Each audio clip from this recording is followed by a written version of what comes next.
Hello everyone. आइए आज हम लोग 26 क्वेश्चन से आगे बात करेंगे। और कल तक हम लोगों ने 25 क्वेश्चन का सेट लगा लिया था। आज 26वां क्वेश्चन का सेट लगाते हैं और बात करते हैं आगे। तो पहला क्वेश्चन है हमारा, फ्रांसिस बुकानन कौन था? और कौन था? इसका ऑप्शन है सैनिक, गायक, अभियंता या सर्वेक्षक। तो इसका सही आंसर क्या हो जाएगा? इसका सही आंसर हो जाएगा सर्वेक्षक। फ्रांसिस बुकानन एक सर्वेक्षक था। ठीक है। अगला क्वेश्चन, रैयतवाड़ी व्यवस्था। रैयतवाड़ी व्यवस्था में भूमि का स्वामी कौन होता था? इसका सही आंसर हो जाएगा किसान। रैयतवाड़ी व्यवस्था में भूमि का स्वामी जो होता था वो किसान हुआ करता था। ठीक है। अगला क्वेश्चन है 28 नंबर, सिद्धू कान्हू ने किसका नेतृत्व किया था? इसका सही आंसर हो जाएगा सिद्धू कान्हू ने संथालों का नेतृत्व किया था। ठीक है। नेक्स्ट क्वेश्चन हो जाएगा, रानी लक्ष्मीबाई को और किस नाम से जाना जाता था? तो इसका सही आंसर हो जाएगा, रानी लक्ष्मीबाई को इनमें से किस नाम से जाना जाता था?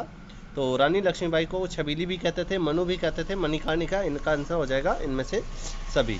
अगला क्वेश्चन हो जाएगा, वेबगत के सिद्धांत का संबंध किससे है? इसका सही आंसर हो जाएगा, वेबगत का सिद्धांत लॉर्ड डलहौजी से संबंधित है। ठीक है। अगला क्वेश्चन हो जाएगा, गौतम बुद्ध का जन्म कब हुआ? तो इसका सही आंसर हो जाएगा, गौतम बुद्ध का जन्म जो हुआ था वो 563 बीसी में हुआ था। यानी तो इसका सही आंसर हो जाएगा, महावीर स्वामी के माता का नाम था त्रिशला, है ना? सॉरी, त्रिशला, है ना? त्रिशला। इसके बाद आगे बात करेंगे, भारत में मुगल साम्राज्य की स्थापना कब हुई? इसका सही आंसर हो जाएगा, भारत में मुगल साम्राज्य की स्थापना हुई थी 1526 में पानीपत की पहली लड़ाई के साथ में। ठीक है। तो इसके बाद पानीपत में पहली लड़ाई बाबर ने किसको हराया था? इब्राहिम लोदी को। नेक्स्ट क्वेश्चन है, पानीपत का दूसरा युद्ध कब हुआ था? तो इसका सही आंसर है, पानीपत का दूसरा युद्ध हुआ था 1556 ईस्वी में, अकबर के साथ और हेमू के साथ। अगला क्वेश्चन है, मुगल काल में सिंचाई का साधन क्या था? मुगल काल में सिंचाई का साधन क्या था? और इसका सही आंसर हो जाएगा, मुगल काल में सिंचाई का साधन सभी था इनमें से, कुआं भी, तालाब भी, नहर भी, यानी इनमें से सभी। इसका सही आंसर हो जाएगा। अगला क्वेश्चन है, बाबर द्वारा कौन सा ग्रंथ लिखा गया है? तो इसका सही आंसर हो जाएगा, बाबर द्वारा जो ग्रंथ लिखी गई थी वो थी बाबर नामा। ठीक है। अगला क्वेश्चन अब बात करते हैं, 36 नंबर क्वेश्चन हो गया। 37 नंबर क्वेश्चन को देखते हैं। क्वेश्चन नंबर 37, विजयनगर साम्राज्य से संबंधित कौन सा वंश है? ऑप्शन है संगम वंश, सुलु वंश, तुलु वंश, इनमें से सभी। तो इसका सही आंसर हो जाएगा इनमें से सभी। जो विजयनगर से संबंधित ये सारे वंश थे। अगला क्वेश्चन, विजयनगर की स्थानीय मातृ देवी कौन थी? स्थानीय मातृ देवी कौन थी? और इसका सही आंसर हो जाएगा पंपा देवी, और इन्हीं के नाम पे हम्पी का नाम पड़ा है। ठीक है। इसके बाद अगला क्वेश्चन है, उसका नाम है, कृष्णा स्वामी मंदिर का निर्माता कौन था? कृष्ण स्वामी मंदिर का निर्माता कौन था? तो ये क्वेश्चन है हमारा 39, क्वेश्चन नंबर 39। इसका सही आंसर हो जाएगा, कृष्ण स्वामी मंदिर का निर्माता जो था वो कृष्णदेव राय था। कृष्णदेव राय था। अगला क्वेश्चन, हिंदू परंपरा में मोक्ष प्राप्ति का मार्ग है। हिंदू परंपरा में मोक्ष प्राप्ति का मार्ग क्या है? ऑप्शन है ज्ञान मार्ग, कर्म मार्ग, भक्ति मार्ग, और इनमें से सभी। तो इसका सही आंसर हो जाएगा इनमें से जो है वो सभी, इनमें से सभी। ठीक है। तो ज्ञान मार्ग, कर्म मार्ग और भक्ति मार्ग, इनमें से सभी हिंदू परंपरा में मोक्ष की प्राप्ति का एक मार्ग है। ठीक है। अगला क्वेश्चन हो जाएगा, जजिया किससे लिया जाता था? ऑप्शन है व्यापारियों से, बुद्धिजीवियों से, सैनिकों से और जिम्मियों से। इसका सही आंसर हो जाएगा, जजिया जो है वो जिम्मियों से लिया जाता था। ठीक है। नेक्स्ट क्वेश्चन, अगला क्वेश्चन है, दिल्ली किस नदी के किनारे स्थित है? बहुत आसान सा क्वेश्चन है, दिल्ली किस नदी के किनारे स्थित है? इसका सही आंसर हो जाएगा, दिल्ली यमुना नदी के किनारे स्थित है। दिल्ली यमुना नदी के किनारे स्थित है। अगला क्वेश्चन, कबीर शिष्य थे। कबीर किसके शिष्य थे? तो इसका आंसर हो जाएगा, कबीर जो शिष्य थे वो रामानंद के शिष्य थे। देखिए, इसके बारे में डिटेल से मैं बात कर सकता हूं, लेकिन डिटेल में बात करने का अब समय नहीं रहा, और इसीलिए हम लोग जल्दी से जल्दी क्वेश्चन को टारगेट हिट करके आगे बढ़ते हैं। ठीक है। चलिए, अगला क्वेश्चन है, क्वेश्चन नंबर 44, भारत में रेलवे की शुरुआत कब हुई थी? तो आंसर है, भारत में रेलवे की शुरुआत जो हुई थी वो है 1853 ईस्वी में। मुंबई से थाने के बीच में रेलवे चलाया गया था। ठीक है, सबसे पहली बात। अगला क्वेश्चन, महात्मा गांधी की आत्मकथा किस भाषा में लिखी गई है? तो इसका सही आंसर हो जाएगा, महात्मा गांधी की आत्मकथा गुजराती भाषा में लिखी गई है। ठीक है। अगला क्वेश्चन हो जाएगा, एक मिनट।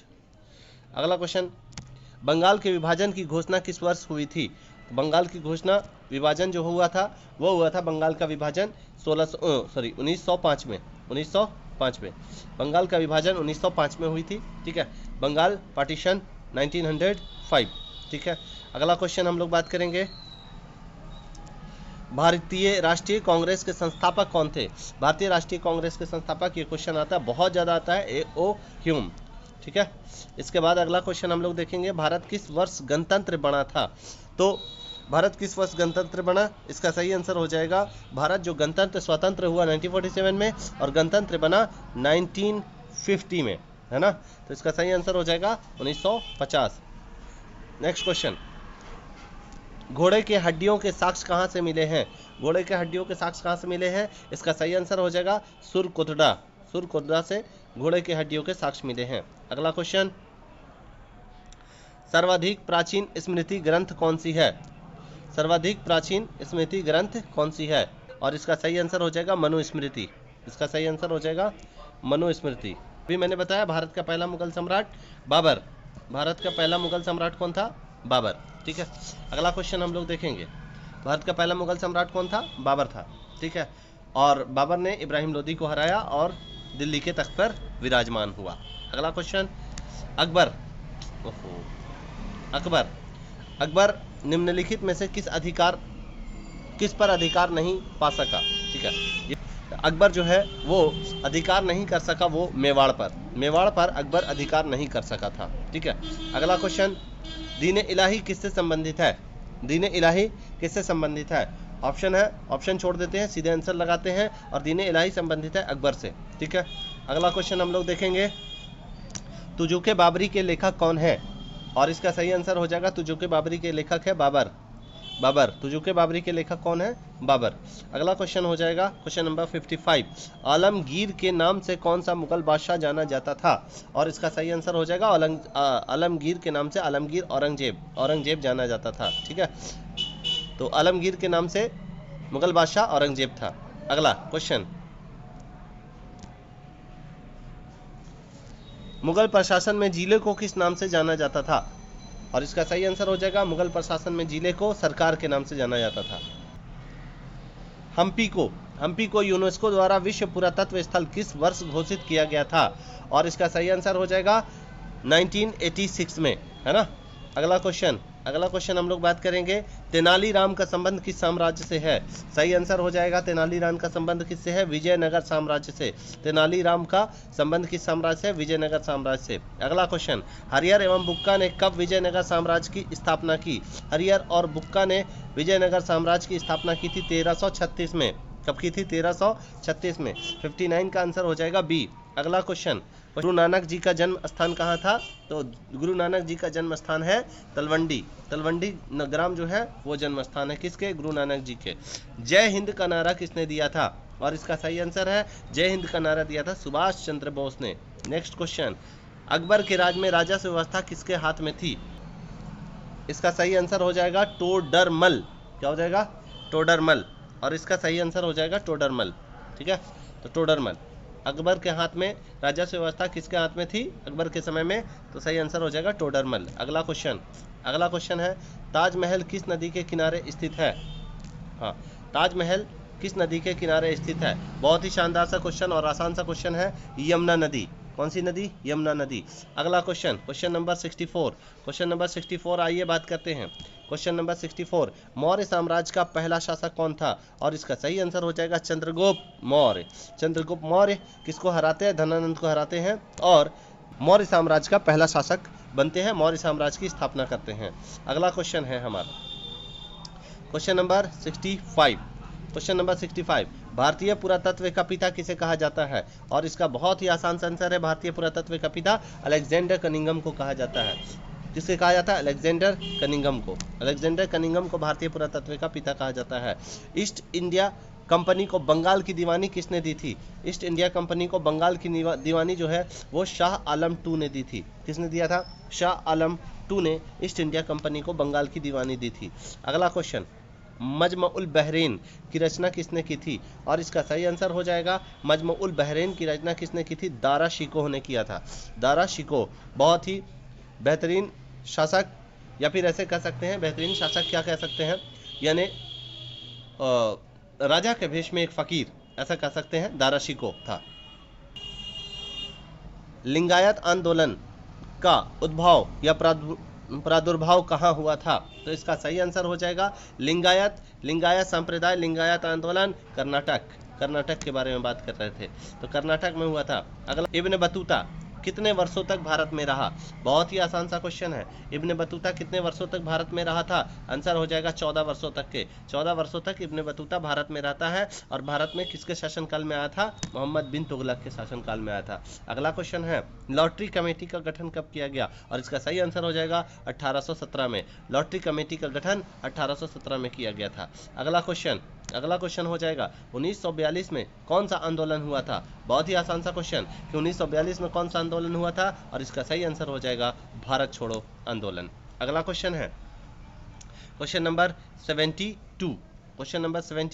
ये देखते हैं क्वेश्चन नंबर 72 क्या कहता है। क्वेश्चन नंबर 72 कहता है, सुभाष चंद्र बोस भारतीय राष्ट्रीय कांग्रेस के अध्यक्ष कब बने गए थे या कब चुने गए थे? और इसका सही आंसर हो जाएगा 1938 से 1939 के टाइम में, यानी 1938 से 1939 के टाइम में सुभाष चंद्र बोस भारतीय राष्ट्रीय कांग्रेस के अध्यक्ष चुने गए थे। ठीक है, अगला क्वेश्चन हम लोग देखते हैं, और अगला क्वेश्चन है, काला कानून किसे कहा गया? और बहुत ही शानदार क्वेश्चन, काला कानून किसे कहा गया? रॉलेट एक्ट कानून को काला कानून कहा गया था। 1919 में आया था, 1919 में रॉलेट एक्ट काला कानून, है ना। कोई वकील नहीं, कोई दलील नहीं, कोई अपील नहीं, है ना। अगला क्वेश्चन है 74, क्वेश्चन नंबर 74 देखते हैं। 1939 में फॉरवर्ड ब्लॉक की स्थापना किसने की थी? और इसका बिल्कुल सही आंसर हो जाएगा सुभाष चंद्र बोस। तो सुभाष चंद्र बोस जो है वो फॉरवर्ड ब्लॉक की स्थापना किया था। अभी पिछले ही बार में बीपीएससी में ये क्वेश्चन आया हुआ है, बीपीएससी 70 इसमें क्वेश्चन आया, सुभाष चंद्र बोस फॉरवर्ड ब्लॉक की स्थापना, है ना, कब किया था ये नहीं मालूम है, ये नहीं आया था, तो यहाँ पे हो जाएगा 1939 में, है ना, फॉरवर्ड ब्लॉक की स्थापना किया गया था। अगला क्वेश्चन सुना जाए, अगला क्वेश्चन देखते हैं, कैबिनेट मिशन किस वर्ष भारत आया था? सही आंसर क्या हो जाएगा? कैबिनेट मिशन किस वर्ष भारत आया था? और इसका सही आंसर हो जाएगा 1946, है ना। तो 1946 में कैबिनेट मिशन जो है वो भारत आता है। ठीक है, अगला क्वेश्चन हम लोग देखेंगे। अगला क्वेश्चन, पहला क्वेश्चन का क्या हो गया? Cabinet mission 1946। अगला क्वेश्चन हो जाएगा, चलिए, मुस्लिम लीग द्वारा मुक्ति दिवस कब मनाया गया? तो इसका सही आंसर हो जाएगा, मुस्लिम लीग द्वारा मुक्ति दिवस जो मनाया जाता है या मनाया गया था वो था 22 दिसंबर 1939। मुस्लिम लीग द्वारा मुक्ति दिवस 22 दिसंबर 1939 को मनाया गया था। अगला क्वेश्चन है, भारत का विभाजन ब्रिटिश शासन के किस योजना का परिणाम है? तो इसका सही आंसर हो जाएगा, ब्रिटिश शासन के किस योजना का परिणाम था भारत का विभाजन? और इसका सही आंसर हो जाएगा माउंटबेटन योजना। माउंटबेटन योजना का परिणाम था भारत का विभाजन। ठीक है, अगला क्वेश्चन हम लोग बात करते हैं, अगला क्वेश्चन हम लोग देखते हैं, और वो है अगला क्वेश्चन नंबर 78। क्वेश्चन नंबर 78 क्या कहता है? सीधी कार्रवाई की धमकी किसने दी थी? और इसका सही आंसर हो जाएगा, सीधी कार्रवाई की धमकी दी थी मुस्लिम लीग ने धमकी दी थी। किसकी? सीधी कार्रवाई की। अगला क्वेश्चन है क्वेश्चन नंबर 79। क्वेश्चन नंबर 79 में क्या कहता है? क्वेश्चन नंबर 79 कहता है, स्वतंत्र भारत का पहला गवर्नर जनरल कौन था? ये क्वेश्चन है, स्वतंत्र भारत का पहला गवर्नर जनरल कौन था? और इसका सही आंसर हो जाएगा, स्वतंत्र भारत का पहला गवर्नर जनरल जो था वो था लॉर्ड माउंटबेटन। ये जो थे लॉर्ड माउंटबेटन जो थे वो स्वतंत्र भारत के पहले गवर्नर जनरल था। अगला क्वेश्चन देखते हैं, भारतीय संविधान सभा के अध्यक्ष कौन थे? भारतीय संविधान सभा के अध्यक्ष कौन थे? और इसका सही आंसर हो जाएगा, भारतीय संविधान सभा के जो अध्यक्ष थे वो थे डॉक्टर राजेंद्र प्रसाद। ठीक है, आइए आगे बात करते हैं। अगला क्वेश्चन है 81 क्वेश्चन नंबर, वो है मोहनजोदड़ो किस नदी के किनारे है? बहुत ही आसान सा क्वेश्चन है, और यह है मोहनजोदड़ो सिंधु नदी के किनारे स्थित है। कौन सी नदी के किनारे? मोहनजोदड़ो सिंधु नदी के किनारे स्थित है। ठीक है, अगला क्वेश्चन हम लोग देखेंगे, क्वेश्चन नंबर 82 क्वेश्चन नंबर क्या कहता है? मोहनजोदड़ो की खोज 1922 में किसने की थी? और इसका बहुत ही सिंपल आंसर है, और वो है राखाल दास बनर्जी ने मोहनजोदड़ो की खोज 1922 में की थी। तो हड़प्पा की खोज किसने की थी? हड़प्पा की खोज की थी कौन थे? दयाराम साहनी ने हड़प्पा की खोज किया था? दयाराम साहनी ने लगभग 1921 के टाइम में। ठीक है, 1922 के टाइम में किसने खोज की? मोहनजोदड़ो की राखालदास बनर्जी ने। अगला क्वेश्चन हम लोग बात करेंगे, इसी तरह का अगला क्वेश्चन देख लेते हैं। 83, क्वेश्चन नंबर 83, कालीबंगन कहाँ स्थित है? और इसका सही आंसर हो जाएगा राजस्थान। कालीबंगन का अर्थ क्या होता है? काली चूड़ियाँ। कालीबंगन का क्या अर्थ होता है? काली चूड़ियाँ। ये कहाँ स्थित है? राजस्थान में। कहाँ स्थित है? राजस्थान में। अगला क्वेश्चन हम लोग देखेंगे, सिंधु सभ्यता में गोदी कहाँ मिला है? डक यार्ड या गोदी का प्रमाण कहाँ से मिला है? और इसका सही आंसर हो जाएगा गोदी का प्रमाण मिला है लोथल से। ओके, और लोथल का गोदीवाड़ा कहाँ स्थित है? गुजरात में, है ना। अगला क्वेश्चन देखते हैं, निम्नलिखित देवताओं में से कौन सिंधु सभ्यता के खास देवता थे, प्रमुख देवता थे? और इसका सही हो जाएगा शिव। क्या थे? शिव। तो आदि शिव जो थे वो प्रमुख देवता माना जाता था सिंधु सभ्यता की, यानी कि हड़प्पा सभ्यता की प्रमुख देवता कौन थे? तो वो थे आदि शिव। ठीक है, अगला क्वेश्चन, क्वेश्चन नंबर 86, अशोक का संबंध किस वंश से है? अशोक का संबंध किस वंश से है? और इसका सही आंसर हो जाएगा अशोक का संबंध मौर्य वंश से है। मौर्य वंश से, यानी चंद्रगुप्त मौर्य का पोता जो था वह अशोक था। चंद्रगुप्त मौर्य का बेटा कौन था? बिंदुसार। बिंदुसार के बाद उसका बेटा जो था अशोक था। तो अशोक का संबंध किससे है? मौर्य वंश से है। मेगास्थनीज भारत में किसके दरबार में आया था? और इसका सही आंसर हो जाएगा मेगास्थनीज भारत में जो आया था वो चंद्रगुप्त मौर्य के दरबार में आया था। किसके दरबार में आया था? चंद्रगुप्त मौर्य के दरबार में मेगास्थनीज भारत में आया था। ठीक है, इसके बाद नेक्स्ट क्वेश्चन जो है वो क्या है? नेक्स्ट क्वेश्चन है, महाभाष्य के लेखक कौन है? महाभाष्य के लेखक कौन है? और इसका सही आंसर हो जाएगा महाभाष्य के लेखक हैं वो है पतंजलि, है ना। महाभाष्य के लेखक कौन है? पतंजलि। अगला क्वेश्चन हम लोग देखेंगे, प्रयाग प्रशस्ति का संबंध किस गुप्त शासक से है? प्रयाग प्रशस्ति का संबंध किस गुप्त शासक से है? और इसका सही आंसर हो जाएगा किस गुप्त शासक से है? तो आंसर हो जाएगा प्रयाग प्रशस्ति समुद्रगुप्त, है ना। प्रयाग प्रशस्ति के लेखक हरिसेन। प्रयाग प्रशस्ति के लेखक हरिसेन। ठीक है, याद रखेंगे। अगला क्वेश्चन हो जाएगा 90, क्वेश्चन नंबर 90, किस शासक को प्रियदर्शी कहा जाता है? किस शासक को प्रियदर्शी कहा जाता है? बहुत ही आसान सा क्वेश्चन, और ये शासक है अशोक, है ना। तो अशोक को तो ये शासक कौन है? अशोक। तो अशोक को क्या कहा जाता है? प्रियदर्शी कहा जाता है। अगला क्वेश्चन हम लोग देखेंगे, अगला क्वेश्चन हम लोग बात करेंगे 1857 के विद्रोह को किसने राष्ट्रीय विद्रोह कहा है? और इसका सही आंसर हो जाएगा 1857 के विद्रोह को किसने राष्ट्रीय विद्रोह कहा है? तो इनमें से इसका आंसर हो जाएगा इनमें से कोई नहीं। ठीक है, इसका आंसर हो जाएगा इनमें से कोई नहीं। ठीक है, अगला क्वेश्चन हम लोग देखेंगे। अगला क्वेश्चन है, बीबी घर कत्लेआम कहाँ पर हुआ था? तो इसका सही आंसर हो जाएगा कानपुर। कौन सा जगह हो जाएगा? कानपुर। तो बीबी घर कत्लेआम जो हुआ था वो कानपुर में हुआ था। अगला क्वेश्चन है हम लोग का, अगला क्वेश्चन देखेंगे क्वेश्चन नंबर 93, और क्वेश्चन नंबर 93 में सुएज नहर का व्यापार के लिए कब खोला गया था? और इसका सही आंसर हो जाएगा सुएज नहर व्यापार के लिए कब खोला गया था? इसका सही आंसर है